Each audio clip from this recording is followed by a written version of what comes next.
I'm not embarrassed at all to say that I try to pray with every single one of my clients, unless they're opposed to it. I'm not going to force that on them. And we all know as Christians that prayer just brings such a sense of peace over the storm. My faith in our Savior has been so helpful for me in business in general, because that's something that we have that so many people don't have. That we know that God created all things, He's placed everything in motion, and He has the perfect plan. And so realizing that regardless of the struggles that come up, I think that's an important piece of it. Hey, hello everybody. Welcome to the Guidelight. Today, I'm super excited for the guest we have today, and I just want to kind of jump straight into the topic that we're going to kind of cover today. But it's really about the 3 most common M&A myths business owners believe. So there's a lot to cover, and there's probably more than 3. I'm sure Duane would say that, but I'm excited to have Duane Gentry. He's a good friend, known him for a lot of years. He's also the founder of CD Gentry Associates. And today we're just going to talk a little bit about why is it important to transition well, and we're going to talk about these myths. So, one of the things I wanted to kind of talk about in this transitioning well and these myths is really about just, there's been time and time again, I know Duane would speak to this also, is sometimes you come across business owners, they think they're ready, they're talking about it, we're helping guiding them through it, but then, in their mind, they're ready, but in their heart, they're just really not. And there's a lot of things that go on in that whole process. And so that's why it's so important to kind of have the right person with you and on your side that's been experienced, has been there and done that. And Duane is definitely one of those people. So anyways, without further ado, Duane, I'm going to just jump right into asking you a couple questions. Sure. Before we get into some of these questions, I like to kind of find out a little bit about your story. You can kind of let the guests and the audience know a little about your why. I know your story, a lot of it, and maybe share with them, why is it you find it so important to help people in transitioning their business if they're ready to sell, working with another company to buy, and just why that's important to you and how your life experiences help prepare you to be the guide they need to choose. No, that's a great question, Jason. I mean, I started my career off after I got out of school in banking, and but then took a 23 year sabbatical, and purchased and grew a large company myself, and ran that company for all those years, and then successfully sold that company back several years ago now. Time's going by so fast, isn't it? And then after that experience, which was really good, I ended up going to work for the platform company that purchased my business, and worked for them as chief operating officer. But my primary role was purchasing other businesses for them to roll up into our platform. And so that's really how I found my way back to mergers and acquisitions. And I just felt really blessed after the successful sale of my company, in the freedom that I had, not just financially, but also, emotionally and in my mind, of just having the opportunity to do some new things with my life. And I run into so many business owners that, they've done what they want to do. They maybe they're a little bored, or they're tired. It just depends on where they are in their life, Jason. And it's just great to be part of that process of them getting to a new place in life. And like I can't say enough about the fact that so much of it transcends the money. I mean, the money's important, but it transcends just money. And that's the main reason that I really enjoy doing this. I mean, it's something new every day, but also, since I've been a business owner, I'm running into like-minded people all the time, because we entrepreneurs kind of all think very similarly, right? Yeah. And so that's why I enjoy doing it. I love what you're saying. It is so much more than just the deal itself. There's been so many times when I've got to see that owner that sold, And I love those stories of, hey, they bought an RV. Hey, they're spending time with their grandkids. Or, hey, we got to travel out west for the first time and seeing all these things. They send pictures. I mean, that really is to see the joy and be a part of that and help guide them through that is phenomenal. So one follow-up question on that, because as you and I have talked and you and I are brothers in Christ, we know that our faith is so important to us. Yeah. And in the process of considering selling your business and all these things, trust and faith is such a huge part of that process. And I think if you're a Christian and if you're a Christ follower, partnering with people that have that same shared values to really help guide you through on that. Maybe share something where you've seen your faith or overcome challenges either in your own life or your own business walk or in the midst of a deal where you and or the seller just had to really lean into trust and lean into the faith of, hey, this is the right thing and this too will pass. And just maybe if you got something to share on that, I think that'd be valuable. Sure. I mean, well, I will say, I'm not embarrassed at all to say that I try to pray with every single one of my clients, unless they're opposed to it. I'm not going to force that on them. But generally, when we have meetings, whether it's strategy meetings, getting ready to go to market, or working out the details of a letter of intent, or just various stages of the deal process, prayer is just a big part of that. And we all know as Christians that prayer just brings such a sense of peace over the storm, right? When we're going through that. And so, there's many examples of that, but, my faith and our Savior has been so helpful for me in business in general, because that's something that we have that so many people don't have, that we can rely on, that we know that God created all things.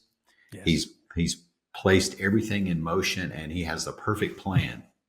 And so realizing that regardless of the struggles that come up, I think that's an important piece of it. And even oftentimes if you have a client who's maybe not a believer, they get some peace out of that, situation. Yeah. Hopefully that helps them, along the way in a spiritual way after the deal is done as well.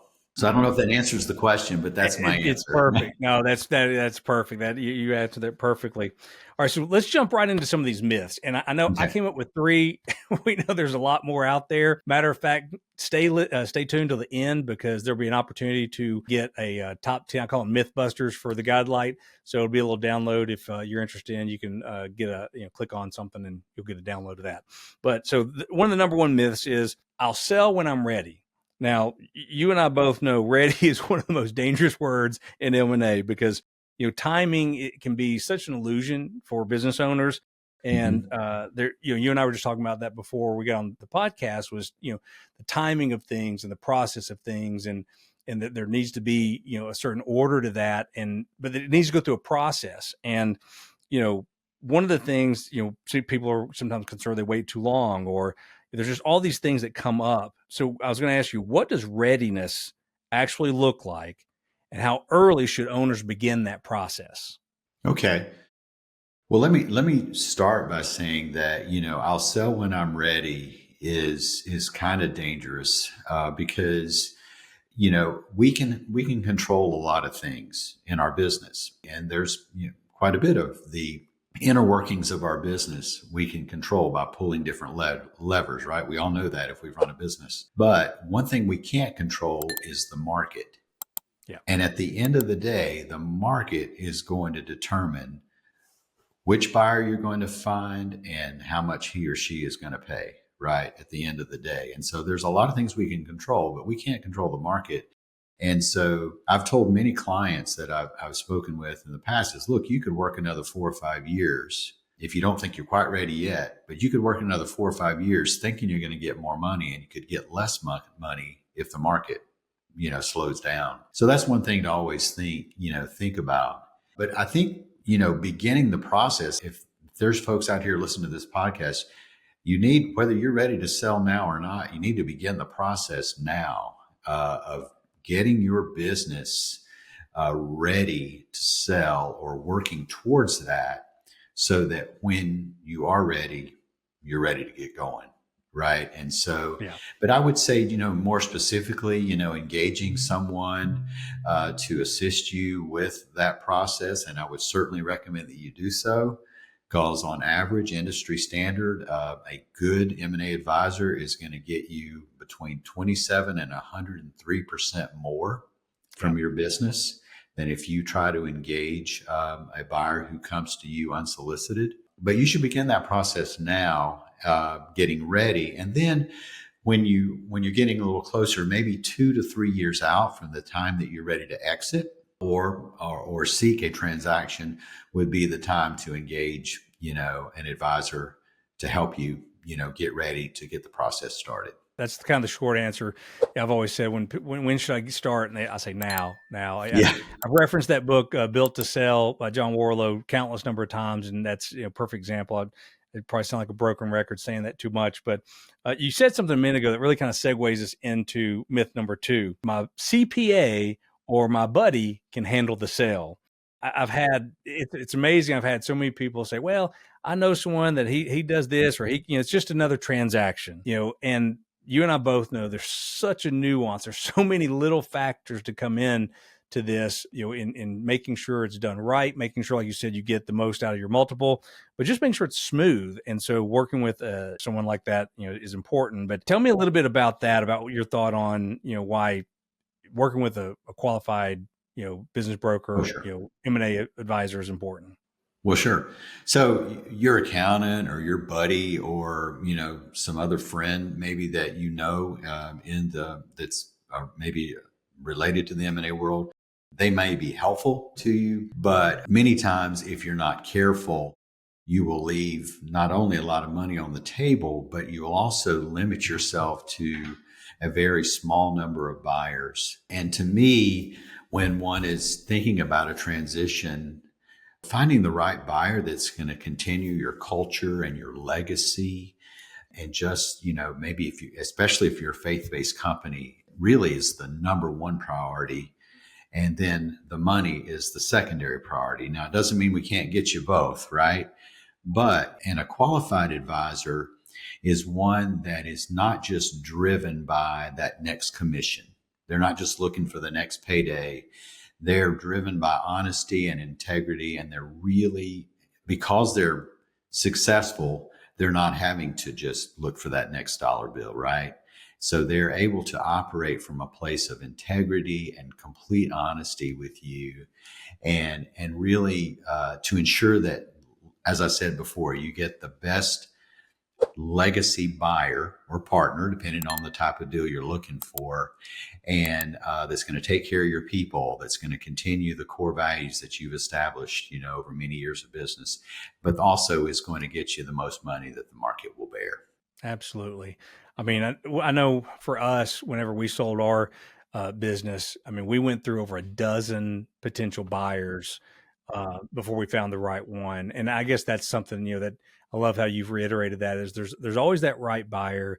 You just need to work with someone that's qualified to get you in the marketplace and understands the landscape out there for that. One of the things I was going to ask this question: what's the risk in letting unqualified advisors drive the deal? And I was going to mention something about legal, and obviously I always have to say this, don't always have to say this, but we don't give financial and legal advice on this, or tax Yeah. advice on this, but there's some serious potential tax and legal ramifications if you don't work with someone that understands that landscape and connects you with the right tax and legal advisors in the process of the deal. But maybe speak a little bit to that. Very good. Very, very good question on that, Jason. Yeah, a qualified M&A advisor is going to ensure that you connect yourself with those additional, the right attorney. Let's just talk about attorneys, for example. If you just think your real estate attorney is going to be the guy that's going to close your M&A deal, that's kind of scary. I mean, they may be terrific at what they do, but you really need to make sure that you engage, when the time's right, a qualified transactions attorney that knows how to get the deals, closed. Sometimes folks that maybe don't have a lot of experience in the M&A world, number one, you're going to pay a lot more because they're learning as they go, and you're paying them to learn. But more importantly, because they don't understand the process, many times the attorneys can kill the deal, and so that's very, very possible as well. Yeah, I had one of those deals one time where the attorney almost killed it, and we got through it. It was okay, but it was not a pleasant experience for anybody in that. I don't even think Yeah. that attorney thought it was pleasant. It's probably the last deal he did because he was not an M&A deal. But Yeah. anyways, I'll digress. All right, so great. So we're getting down to the last myth, and again, there's probably way more than this. But I'll be honest with you. When I sold my business, this is something I fell into a little bit. But the myth is buyers pay for potential, and because everyone believes their business has so much potential, but buyers don't pay for potential; they pay for proof. So why is that such a blind spot to so many business owners? Well, it's a blind spot because if you're really good at what you do and you really love your company and you love your people, you think that your company is the greatest thing that there ever was. Yeah. And you should. I'm not Yes. saying that you should not. Right. But sometimes that does cause us to get the blinders on, right? And I cannot tell you how many times I have talked to either clients or potential clients, and they've said something to the effect, Duane, this business could be worth X millions of dollars. It just needs X, Y, Z. So this thing is really valuable. I mean, I had a client a couple of years ago down in Atlanta that was a food products manufacturer. And this guy, I mean, he'd been in that business for many years, and he's like, oh yeah, we could do this and that. And this product could be added, and we could do this type of a way to package the product. And, this company is just worth so much. And that's one of the things that people have a hard time getting their head around. And I think you may have said this to me at one point. It's like trying to sell a house that you've purchased and you're going to remodel it, but you want to sell it for what it's going to be worth after it's remodeled. And it's Yeah. no. So a buyer is not going to pay you for the sweat equity, the hard work, the money they're going to add to the business as well, and then the risk that they're going to take on to try to build to that next level. They're not going to pay you for what it's going to be. They're going to pay you for what it's worth right now. And just really quick, but there's certain things that you can do, and I'd be happy to, we maybe talk about this on another podcast, but there's certain things that you can do to ensure that you project the synergies, we call it, for a future buyer so that they can get their head around that. And you can get paid for some of that. You're just not going to get paid for all of it. No, it was great. So I was thinking that, and then when you said that, I was like, that's definitely another podcast topic because there's a lot of strategies you and I have talked about that can really help people. If you're not aware of it, it's like you don't know what you don't know. So Exactly. There's tons of material here. You and I know that we could, and even when I asked you to do this, I said, it's probably going to be a series of 3 if you're up for it, because there's just a lot to cover. And you do hold such a wealth of information in this space, but not just in the M&A space, but as a business owner. And I just, again, glad to call you a friend. I mean, one of these days, maybe if there's more time, talk a little bit more about your journey and our journey. Some of this, you may not know how pivotal you were in my life back in the days when we joined C12. And I dropped that name C12 a lot on this show. If you haven't heard it before, it's a phenomenal Christian CEO group that just helps business owners really become stronger and better. Duane and I were in that together. And so just a little nod to them and how they've helped shape us as Christian business leaders. Agreed. I think you've already spoken to some of this, but I just want to see if anything else comes to mind, maybe that we may have missed on this. But here at the Guidelight, on the Guidelight podcast, we talk a lot about faith and transition. And because you and I both know, regardless of what that looks like, there's a lot of turmoil that happens in transition, and being grounded and being guided is so important. But is there a personal story that maybe you have where you just had to trust God in that uncertainty or in a season of letting go? Because again, that transition, you and I both know as business owners are looking to let go. And then we said it in the beginning of this podcast, trust and faith have to be such a part of it. Maybe share something that comes to your mind in that realm to help encourage others out there. Oh, wow. Well, this goes way back many, many years ago when I was first building my business. I was a much younger man, had full head of dark hair. But I can remember we were just really struggling trying to get to that next level. And as a result, I had outrun my cash, in a big way. And I remember coming in one morning and my bookkeeper said, "Hey, Mr. Gentry, payroll's today and we don't have the cash to do it, pay the payroll." And it's a longer story, but I'll give you the very short version. I didn't know what else to do but pray. And so I literally physically got down on my knees in my office and I prayed. I'm like, "Lord, if you don't come through, I don't know what's going to happen. How am I not going to pay my people?" That had never happened. And thank God it never did. But so anyway, long story short, that afternoon, this group of Ukrainian guys came in and paid us up front for a new church they were going to build. And they ended up not building that church for like a year later. Wow. And so we had more than enough to pay the payroll. So that's an example of just God's mercy and grace. And I've shared that story many times with people, and hopefully that encourages some of your audience, Jason. Oh, that encouraged me. I know it'll encourage others. So yeah, that's good. And I love that it was a church too. It wasn't just another job. That's exciting. Yeah. All right. So before we close, I want to do something called a lightning round. And I don't think I've done this before, but it's just something short, light, relational with you, Duane. Just a few quick questions.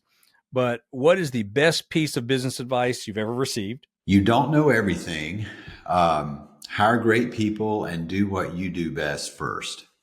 I like that one. I'm gonna have to come back and rewatch some of this because I was wanting to write it down, but I'll have to come back and watch this and write that one down. What about a Bible verse or quote that anchors you in a season of change? Oh, wow. There's so many. I think one that especially recently has been prolific for me is Isaiah 43:1. And it says something to the effect, have no fear, for I've redeemed you and I've called you by your name. You are mine. And just remembering who we belong to. That is all, man. That got me teary eyed on that one. All right. Last one. If you could tell your younger self, the one that had the dark hair, Yeah. if you could tell that younger and self. More hair. Yeah. And more hair. Yeah. The younger self, one thing about your stewardship, what would it be? I think I would tell myself to be more intentional and plan to be a good steward of all the things that I've been given. Not just let it happen organically, but to really take inventory of those things that I've been given to steward and to have a better plan. I think later in life, I've done better than that, better in that realm than I have had as a younger business owner. But that would be what I think I'd tell myself, Jason. Oh, I like that one. That one's rich. I'm right there with you. Well, before I do wrap up, Duane, tell folks how people can connect with you if they want to reach out and get some advice or just talk with you. Go ahead and share with them. Well, certainly they'll be in the details of the podcast down there. There'll be my email address. Of course, you can reach out to me anytime, and even if you're not ready to start a process of actually selling your business, I'm more than happy to be a soundboard to people.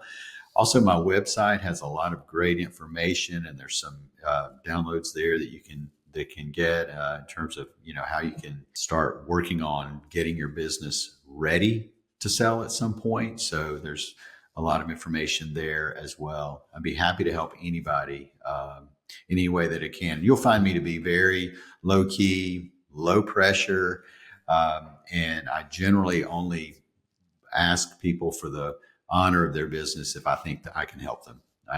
That's kind of my promise to everyone.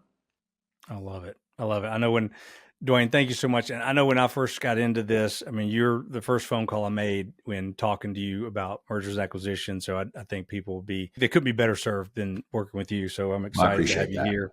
So, hey, if today's conversation has stirred something in you, through all this conversation that Duane and I have had, recognizing that, there's, these myths that you may have, about what it looks like to consider, selling your business, understanding that it's not really an exit, it's just a passage to the other side, to the next chapter.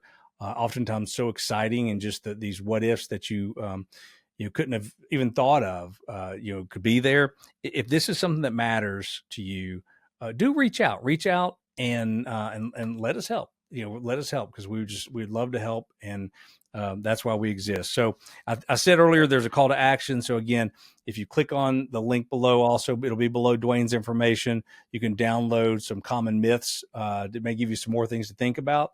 And we hope today was valuable. And if you, again, share, subscribe if this is something that's important you want to hear more of. We really appreciate your time today. And again, thank you, Duane, and y'all have a blessed day. All right. Thank you, Jason.